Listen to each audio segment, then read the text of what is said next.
Hello ji, welcome to my channel दिल की बातें। आज हम बात करेंगे कि सबसे पहले नवरात्रि का व्रत किसने किया था। नवरात्रि की व्रत कथा के अनुसार एक समय बृहस्पति जी ने ब्रह्मा जी के समक्ष चैत्र और व अश्विनी मास के शुक्ल पक्ष में पड़ने वाले नवरात्रि का महत्व जानने की इच्छा बताई। तो उन्होंने कहा, इस व्रत का फल क्या है, इसे किस प्रकार किया जाना चाहिए, सबसे पहले इस व्रत को किसने किया, ये सब मुझे विस्तार में बताइए। बृहस्पति जी का इस प्रश्नों का जवाब देते हुए ब्रह्मा जी ने कहा, हे बृहस्पति, प्राणियों के हित की इच्छा के लिए तुमने बहुत अच्छा प्रश्न किया है। जो इंसान मनोरथ पूर्ण करने वाली माँ दुर्गा, महादेव, सूर्य और नारायण का ध्यान करता है वह धन्य है। यह नवरात्र व्रत संपूर्ण मनोकामनाओं को पूर्ण करने वाला होता है। इस व्रत को करने से पुत्र सुख, धन, विद्या आदि समस्त सुख मिलते हैं। इस व्रत को करने से रोग दूर हो जाते हैं, घर में समृद्धि की वृद्धि होती है, बांध्य को पुत्र प्राप्त होता है, समस्त पापों से छुटकारा मिल जाता है। जो मनुष्य इस नवरात्र व्रत को नहीं करता वह अनेक दुखों को भोगता है। यदि व्रत करने वाला मनुष्य सारे दिन का उपवास ना कर सके तो एक समय भोजन करे और 10 दिन बाधाओं सहित नवरात्र व्रत की कथा का श्रवण करे। हे बृहस्पति, जिसने सबसे पहले इस व्रत को किया है, मैं उसकी तुम्हें कथा सुनाता हूँ। प्राचीन काल में मनोहर नगर में पीठत नाम का एक अनाथ ब्राह्मण रहता था। वह माँ दुर्गा का भक्त था। उसे संपूर्ण सद्गुणों से युक्त सम्मुति नामक एक अत्यंत सुंदर कन्या उत्पन्न हुई। वे कन्या अपने पिता के घर में अपनी सहेलियों के साथ क्रीड़ा करती थी। इस प्रकार बड़ी होने लगी। जैसे शुक्ल पक्ष में चंद्रमा की कला बढ़ती है, उसके पिता प्रतिदिन जब माँ दुर्गा की पूजा किया करते, वह उस समय नियम से वहाँ उपस्थित रहती। एक दिन सुमति भगवती के पूजन में उपस्थित नहीं हुई। उसके पिता को पुत्री की ऐसी लापरवाही देखकर क्रोध आ गया और वह पुत्री से कहने लगा, अरे दुष्ट, अरे पुत्री, आज तूने भगवती का पूजन नहीं किया, इस कारण मैं किसी कुष्ठ रोगी या दरिद्र मनुष्य के साथ तेरा विवाह करूंगा। पिता की बात सुनकर सुमति को बहुत दुख हुआ और पिता से कहने लगी, हे पिता, मैं आपकी कन्या हूँ तथा सब तरह से आपके अधीन हूँ। जैसे आपकी इच्छा हो आप वैसा ही करें, चाहे राजा से, चाहे कुष्ठ रोगी से, चाहे दरिद्र से, जिसके साथ आप मेरा विवाह करना चाहते हो कर दो, पर होगा वही जो मेरे भाग्य में लिखा है। क्योंकि कर्म करना मनुष्य के अधीन है, परंतु फल देना ईश्वर के अधीन है।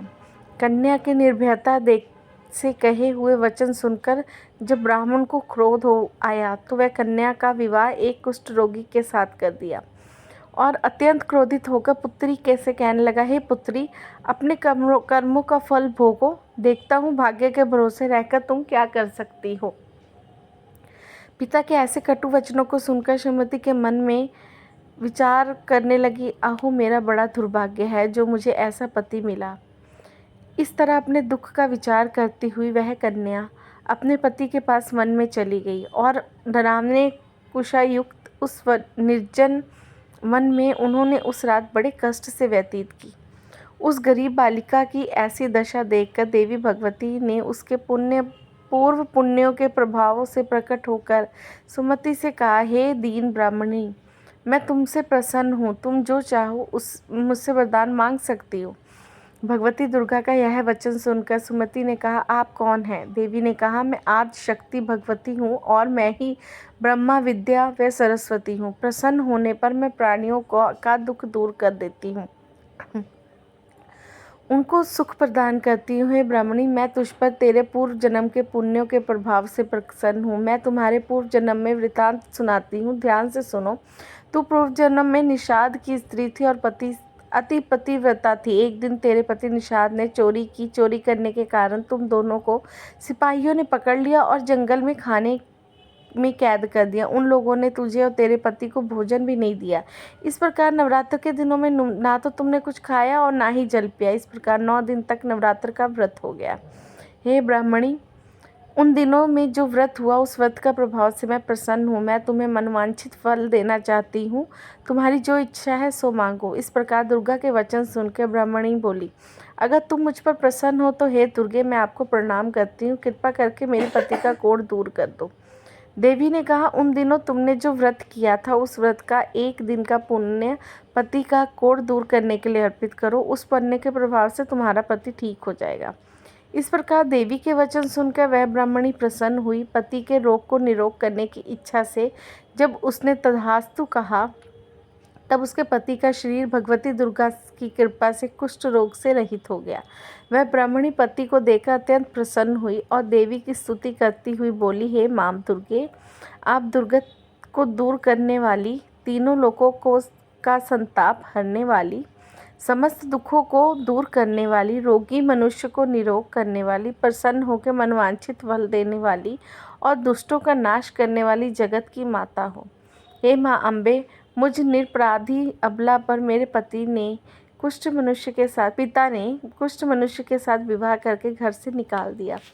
पिता से तिरस्कृत होकर निर्जन वन में विचर रही हूँ। आपने मेरे इस विपदा में उद्धार किया। हे देवी, आपको प्रणाम करती हूँ, मेरी रक्षा कीजिए। उस ब्राह्मणी को ऐसी स्तुति सुनकर देवी बहुत प्रसन्न हुई। ब्राह्मणी से कहा, हे ब्राह्मणी, उदाल्या नामक एक अति बुद्धिमान, धनवान, कीर्तिवान पुत्र शीघ्र ही तुमसे उत्पन्न होगा। ऐसा वर देकर देवी ने ब्राह्मणी से फिर कहा कि और जो कुछ तेरी इच्छा हो वो मांग ले। सुमति ने कहा कि हे भगवती माँ दुर्गे, अगर आप मुझ पर प्रसन्न हो तो कृपा करके मुझे नवरात्र व्रत की विधि बता दीजिए, विस्तार से वर्णन करें। ब्राह्मणी के वचन सुन माँ दुर्गा ने कहा, हे ब्राह्मणी, मैं तुम्हें संपूर्ण पापों को दूर करने वाले नवरात्र की विधि बतलाती हूँ। चैत्र मास के शुक्ल पक्ष की प्रतिपदा से लेकर 9 दिन तक व्रत करें। यदि दिन भर का व्रत ना कर सके तो एक समय भोजन करें। शुभ मुहूर्त में कलश स्थापित करें और वाटिका बनाकर उसको प्रतिदिन जल से सींचें।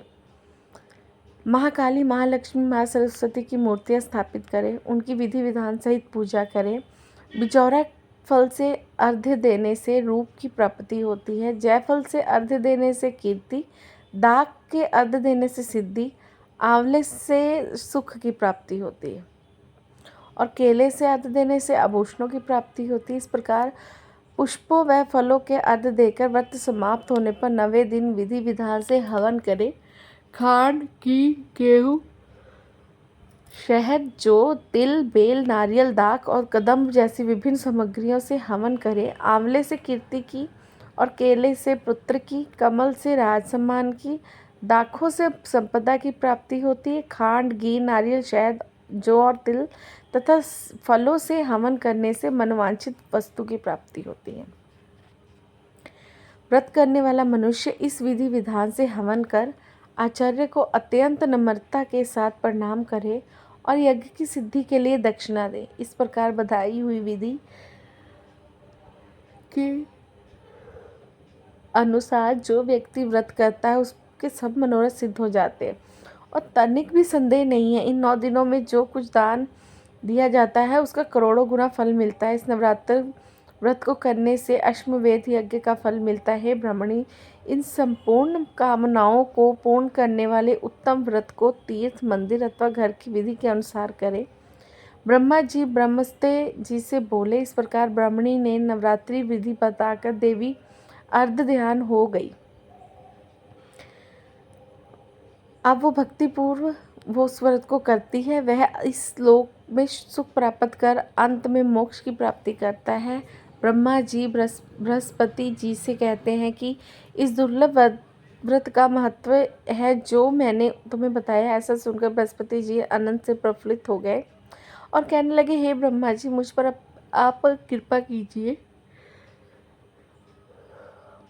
जो मुझे इस व्रत का महत्व सुनाया। ब्रह्मा जी बोले कि हे बृहस्पति, यह देवी भगवती संपूर्ण लोगों का पालन करने वाली है। इस महादेवी के प्रभाव को कौन जा सका।